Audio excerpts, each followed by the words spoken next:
औज़ुबिल्लाहिमिनश्शैतानिर्रजीम बिस्मिल्लाहिर्रहमानिर्रहीम रब्बि इश्रह ली सदरी वयस्सिर ली अमरी वहलुल उक़दतम मिन लिसानी यफ़क़हू क़ौली सुब्हानका ला इल्मा लना इल्ला मा अल्लमतना इन्नका अंतल अलीमुल हकीम सल्लल्लाहु अलैहि व आलिहि वसल्लम।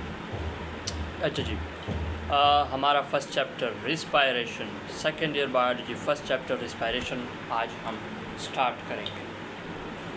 रिस्पायरेशन का जो मफ़हूम है आप वो प्रीवियस ग्रेड में भी पढ़ चुके हैं कि हमारे पास रिस्पायरेशन का मफ़हूम क्या है। प्रीवियस ग्रेड यानी कि हम फर्स्ट ईयर की बात करें तो वहाँ पर रिस्पायरेशन जो था वो हमने पढ़ा कि respiration is basically the process in which glucose molecule is broken down. Glucose molecule को जो तोड़ने का अमल है इसे हम क्या कहते हैं, रिस्पायरेशन कहते हैं। तो बेसिकली यहाँ पर जो रिस्पायरेशन की बात हो रही है वो बिल्कुल अलग है, वो 360 डिग्री पे बिल्कुल अलग है। आपको कहीं भी ये बात नहीं मिलेगी कि ग्लूकोज का ब्रेकडाउन हो रहा है। तो ये तो फिर कॉन्ट्रडिक्शन नहीं हुआ पहले क्लास और इस क्लास में? नहीं, रिस्पायरेशन में दो मेन फेजेस होते हैं। रिस्पायरेशन में दो मेन फेजेस होते हैं। चूँकि हम ह्यूमंस ये जो रिस्पायरेशन हम स्टडी करेंगे ये सारा ह्यूमंस का रिस्पायरेशन सिस्टम है।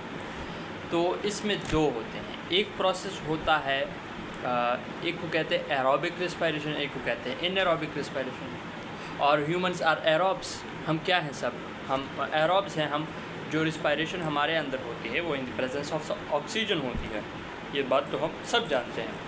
अब देखें ये ऑक्सीजन कहाँ से आएगी बॉडी में। ऑक्सीजन का कोई मशीन हमारे बॉडी के अंदर नहीं जो है वो बना हुआ कि वो हमारे लिए ऑक्सीजन पैदा करे। ऑक्सीजन आता है हमारे एनवायरमेंटल एयर से। अब वही एनवायरमेंटल एयर जो होता है वो किस तरह हमारे अंदर आता है और फिर उसी एयर को हमारे सेल्स जो होते हैं वो इस्तेमाल करते हैं। और यही ऑक्सीजन के प्रेजेंस में ब्रेकडाउन होती है जिसे हम कहते हैं aerobic respiration. So mainly two parts, oxygen की ज़रूरत होती है तो हम एयर से, एक पार्ट ये है रिस्पायरेशन का कि ऑक्सीजन की ज़रूरत होती है जिसकी वजह से बॉडी जो है वो एयर से इन्हेलेशन के थ्रू पूरा जो एयर पैसेज वे है, इंशाल्लाह हम आज स्टार्ट करते हैं एयर पैसेज वे, तो उसमें आता है हमारा एयर। फिर एल्वोलाई में एल्व्यूलर जो मेम्ब्रेन होता है उसमें एक्सचेंज ऑफ गैसेस होते हैं, यानी कि लंग्स जो हैं वो ऑक्सीजन लेते हैं और कार्बन डाइऑक्साइड देते हैं और अदर जो है कुछ गैसेस होते हैं नाइट्रोजन वगैरह माइनर अमाउंट में। तो ये बेसिकली अब यही ऑक्सीजन जो लंग्स ने अख़ज़ किया है एनवायरमेंटल एयर से, अब यही ऑक्सीजन हमारे पास जाएगा तमाम सेल्स के पास और वही सेल्स जो हैं वो ऑक्सीजन यूज़ करके हमारे पास रिस्पायरेशन को प्रोसीड करेंगे। फिर वही प्रोसेस है जो प्रीवियस क्लास में आपने पढ़ा, यानी कि चैप्टर नंबर 4 बायोएनर्जेटिक्स में, कि in the presence of oxygen फिर ग्लूकोज मॉलिक्यूल को तोड़ा जाएगा। तो दो पार्ट हुए, एयर का दरकार होना ज़रूरी है, दूसरा हमारे पास क्या है फिर इनके इस ऑक्सीजन के प्रेजेंस में फिर ग्लूकोज मॉलिक्यूल को तोड़ा जाता है इनसाइड दिस साइड। तो ये हम ये भी कह सकते हैं कि जो पहला वाला एयर पैसेज वे में जो गैसेस का आना है जिसे हम गैसियस एक्सचेंज भी कहते हैं, ये एक्स्ट्रा सेलुलर प्रोसेस है, ये इनसाइड द सेल्स नहीं होता। और ये जो हमारे पास ब्रेक डाउन होता है ऑफ ग्लूकोज मॉलिक्यूल तो माइटोकॉन्ड्रिया के अंदर होता है, तो जो इंट्रा सेलुलर प्रोसेस है। और रिस्पायरेशन को हम कहते हैं एनर्जी जनरेटिंग प्रोसेस, यानी कि ये वो वाहिद प्रोसेस है जिसके ज़रिए हम एनर्जी जनरेट करते हैं। ठीक है, बॉडी की जो ज़रूरियात होती है, अब ये बॉडी तो हमारी तरह जो है वो मशीन एनर्जी पे काम करता है। ठीक है, हम भी एक मशीन है, एनर्जी पे काम कर, वो एनर्जी किधर से आती है, वही जो प्रोसेस जो एनर्जी को जनरेट करता है वो रिस्पायरेशन है। आपको इस बात का पूरा इल्म होना चाहिए। अच्छा, अब ज़रा बात को गौर से समझे। तो मैंने आपको रिस्पायरेशन का मोटा दो हिस्से बता दिए, एक एक्स्ट्रा सेलुलर है गैसियस एक्सचेंज और एक इंट्रा सेलुलर है ब्रेक डाउन ऑफ ग्लूकोज। ये मेनली जो है दो प्रोसेसेस होते हैं। और ये जो एक्स्ट्रा सेलुलर प्रोसेस होता है इसे हम ब्रीथिंग का नाम भी देते हैं। Breathing is the combination of inhalation and exhalation, ठीक है। और ये ब्रीथिंग के अमल में हमारे पास गैसियस एक्सचेंज होता है। प्रोवाइड O2, अच्छा ये कुछ अल्फाज हैं मैं अपने बुक में मैंने मेंशन किए हैं, तो मैं एक एक को आपके सामने जो है वो जो है बयान करूँगा। आप एक काम करें, आप एक काम ये करें कि कॉपी उठाएं और पेन उठाएं। मैं ये जो मुंह से अल्फाज निकाल रहा हूँ इसको नोट डाउन करें, ऐसे ना बैठें, मैं स्क्रीन के सामने ऐसे ना बैठें। आपको जो है कॉपी और पेन उठा के इंपॉर्टेंट पॉइंट्स लिखते जाएं। मैं आपको इसमें ये भी बताता चाहूँगा कि कौन सा MCQs, board point of view, MDCAT point of view, MCAT, NMCAT, सब टेस्ट के जो पॉइंट ऑफ व्यू है मैं उससे पढ़ाऊँगा, ठीक है आप लोगों। लेकिन आप लोग बी अटेंटिव, मेरे हर एक बात में एक माना होता है, मेरे हर एक बात में एक मकसद होता है। उस मकसद को आपने फिर अपने कॉपी में नोट डाउन करना होता है। अगर वो मकसद, वो पॉइंट आप जान चुके हैं तो यकीन करें मेरा कि ये आपको फ़ायदा देगा और इंशाल्लाह आप सरफुरू रहेंगे। तो ब्रीथिंग के अमल में गैस एक्सचेंज होता है और बॉडी को O2 प्रोवाइड होता है to blood and then blood gives. अच्छा, अब ये जो प्रोसेस होता है सेल्स तक O2 का पहुंचना, ये लंग्स में लंग्स जो है ये ब्लड को सप्लाई कर देता है थ्रू दी, हम कहते हैं ना, वो बात की बात है, मैं आपको डिस्कस, लेकिन ये है कि ये जो O2 किसी सेल तक पहुंचता है तो ये ब्लड्स के थ्रू, ये ब्लड के थ्रू पहुंचता है, ठीक है। Such O2 to every cell of for proceeding cellular respiration. अच्छा, ये हम जान चुके हैं कुछ इब्तदाई बातें रेस्पिरेशन के बारे में, इंट्रोडक्शन हम रेस्पिरेशन के बारे में जान चुके हैं। अच्छा, अब ज़्यादातर बच्चों का सवाल होता है कि सर हमारे किताब में ये प्रॉपर्टीज़ ऑफ रेस्पिरेटरी सरफेस ये टॉपिक पहले है और हमने रेस्पिरेटरी सरफेस पढ़े ही नहीं है, तो किस तरह समझ आएगा। तो मैं थोड़ा सा इस टॉपिक को स्किप करता हूँ। यही टॉपिक में इंशाल्लाह एल्वुलाई जब आप लोग को पढ़ाऊँगा तो वहाँ पर स्टार्ट करूँगा, ये उसके साथ रिलेटेड है। जब तक आप एल्वुलाई तक पहुँचेंगे आपको सब कुछ समझ आ चुका होगा, तो इंशाल्लाह मुझे उम्मीद है कि प्यार आपको ये आसान होगा, ठीक है। तो मैं डायरेक्ट आता हूँ ह्यूमन रेस्पिरेटरी सिस्टम। तो मैंने कहा कि सबसे पहले ब्रीथिंग प्रोसेस है। ब्रीथिंग प्रोसेस में सबसे पहले को कहते हैं, यानी कि ये एयर का आना तुम्हारे अंदर, डिफरेंट गैसेस को इनहेल करना, ये किस तरह, ये किस रास्ते के थ्रू आपके अंदर आएंगे, ये प्रोसेस के बारे में हम करें। तो इसमें हमारे पास ह्यूमन रेस्पिरेटरी सिस्टम हमारे पास सबसे पहले एक को कहते हैं एयर पैसेजवे। क्या कहते हैं? एयर पैसेजवे। और दूसरे को कहते हैं लंग्स। इन दो पर मुश्तमिल है हमारे पास ये जो ब्रीथिंग प्रोसेस है, ये दो पर मुश्तमिल, एयर पैसेजवे एंड लंग्स। अब सबसे पहले एयर पैसेजवे के बारे में जानते हैं। एयर पैसेजवे जिस तरह के नाम से ज़ाहिर हैं, हवा की नालियाँ, पैसेजवे जिसके थ्रू कोई चीज़ जाती है, तो हवा की नालियों को हम क्या कहते हैं? एयर पैसेजवे। आपको ये बात क्लियर होना चाहिए। इसमें मैं आपको अगर मोटा मोटा बताऊँ ना, तो ये देखें, आप सांस जो हैं वो नाक से लेते हैं। ये ऊपर की जो नतकियाँ होती हैं ना, इनको हम क्या कहते हैं? इनको कहते हैं नोस्ट्रल्स। और ये जो अंदर का खुला होता है ना, ये जो अंदर की तरफ, ये अगर मैं पॉइंट आउट करूँ पेन के ज़रिए, तो इसमें हम क्या कहते हैं? इसको हम नोज़ल कैविटीज़ कहते हैं। क्या कहते हैं?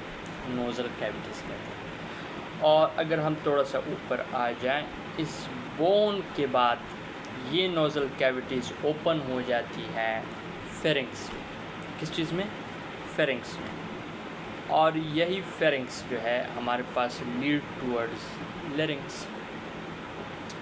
और फिर लेरिंग्स हमारे पास, जिसका दूसरा नाम वॉइस बॉक्स है। डिटेल में सब पढ़ाऊँगा, ये मोटा मोटा बता रहा हूँ, आपको ट्रैक याद होगा। लेरिंग्स हैं।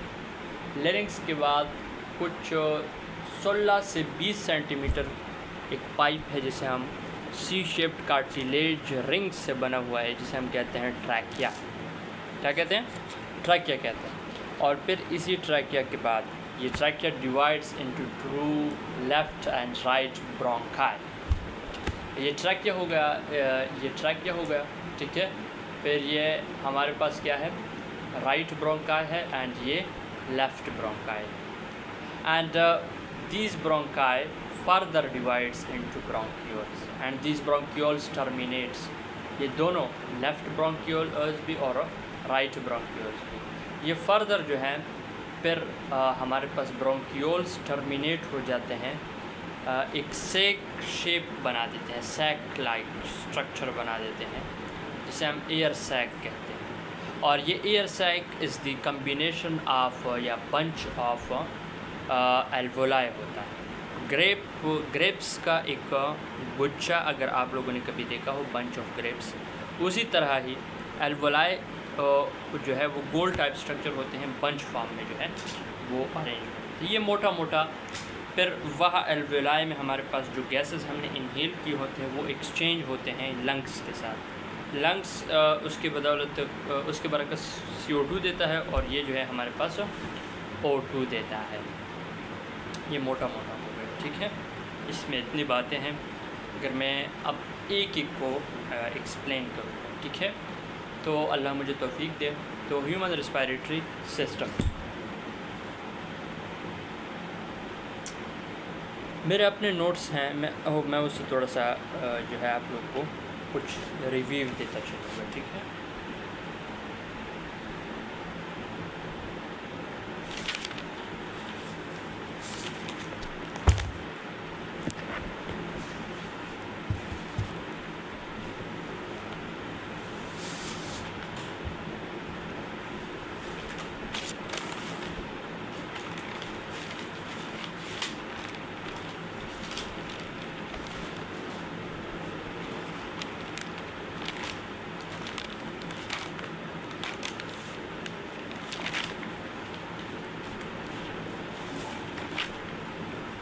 अच्छा,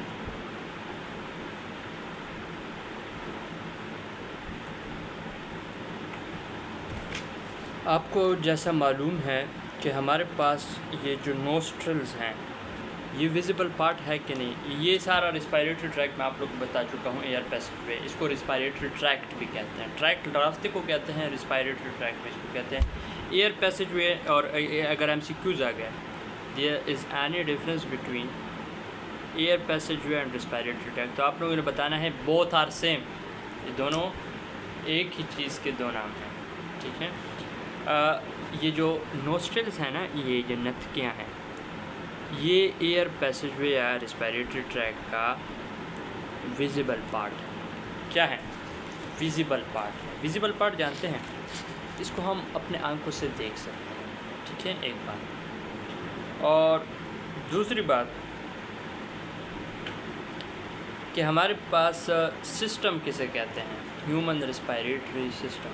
जिस तरह ऑर्गन सिस्टम होता है, तो वो ऑर्गेनाइजेशंस तो आप लोगों ने 9th-10th में पढ़ी होगी कि सेल मिलकर टिश्यू मिलकर जो है फिर ऑर्गन मिलकर ऑर्गन सिस्टम बनाते हैं।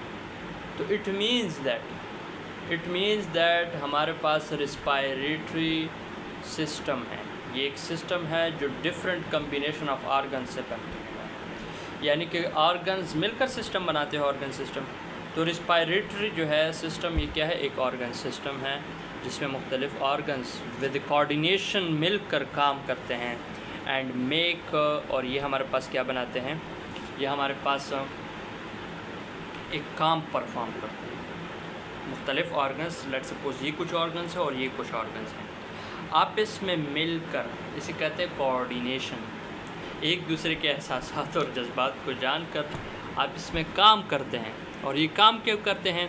क्योंकि एक डिपार्टमेंट अगर हो तो एक स्पेसिफिक फंक्शन परफॉर्म करता है। लेट्स सपोज मैं कहता हूँ कि ये एग्रीकल्चर का एक पोर्शन है, एग्रीकल्चर का दूसरा पोर्शन है, दोनों मिलकर एग्रीकल्चर यील्ड को बढ़ाना चाहते हैं। तो ये जो एग्रीकल्चर यील्ड को बढ़ाना है, ये इनका काम है। तो इसी तरह अगर कुछ ऑर्गन्स मिल जाते हैं तो वो किसी ख़ास मकसद के तहत मिलते हैं ताकि वो जो है कोई स्पेसिफिक फ़ंक्शन परफॉर्म कर सके। तो रिस्पायरेटरी सिस्टम का तो हमें बहुत वाज़ेह है कि हमारे पास ग्लूकोज का ब्रेक डाउन करना चाहते हैं। मेन जो इनका मकसद है वो यही है, ठीक है, आपको ये क्लियर होना चाहिए। मैं आप लोगों को एक बात फिर से याद दिलाना चाहता हूँ कि हमारे पास इन सब चीज़ों में, जिस तरह के आप म्यूकस मेम्ब्रेन के बारे में कुछ पढ़ चुके हैं या नहीं, मैं शॉर्टली बताता हूँ। ये एक पर्दा नुमा स्ट्रक्चर होता है on the surface of the nozzle cavities, on the pharynx, on the larynx. Total मैं कहता हूँ टोटल रिस्पायरेटरी ट्रैक का। अगर आप ब्रोंकियोल्स को ज़रा वो कर दें, क्योंकि वो बहुत स्मॉल स्ट्रक्चर हैं, तो उसमें मुझे इतना कंफर्म नहीं है, लेकिन मैं ब्रोंकाई तक ये वसूख से कह सकता हूँ कि there is a mucus membrane. So major portion of a respiratory tract is covered by a mucus membrane. Mucus membrane के ज़रिए कवर है। अब म्यूकस मेम्ब्रेन बेसिकली है क्या? Mucus membrane is a mucus secreting system, यानी कि ये mucus हमारे लिए जो म्यूकस प्रोडक्शन है ये म्यूकस मेम्ब्रेन करता है। पर्दा है क्योंकि म्यूकस कुछ है। अब म्यूकस क्या है नहीं जानते, स्टिकी मटेरियल है ये एक स्टिकी मटेरियल है जो कि कुछ काम करता है। एक तो ये कि ये हमारे पास prevents particle entrance towards the lungs, या फिर हम कह सकते हैं towards the air passage, particles को रोकता है। दूसरा ये कि ये मॉइस्चराइजिंग एजेंट भी है फॉर एयर या फिर गैसेस। तीसरा ये वार्मिंग भी है, क्योंकि अगर आप देखें तो इन्हीं जो म्यूकस मेम्ब्रेन है इनके नीचे होती हैं कैपिलरीज़, और वो कैपिलरीज़ जो है उसमें खून दौड़ता है और खून गर्म होता है। तो ये गर्म खून उस म्यूकस मेम्ब्रेन को गर्म करके जो हवा आती है, जो हवा आप इनहेल करते हैं, तो उसको गर्म बनाता है। तो उसको क्या बनाता है? गर्म बनाता है। ये बात आपको वेरी क्लियर या क्लियर होना चाहिए, इसमें कुछ मुश्किल नहीं होगा, ठीक है। For a larger particles there are hairs present in the nasal cavity. Nostrils में पढ़ा चुका हूँ, नोजल कैविटी। हाँ जी, हाँ सरेंगे। ओह, हमें लेक्चर में लग गया था।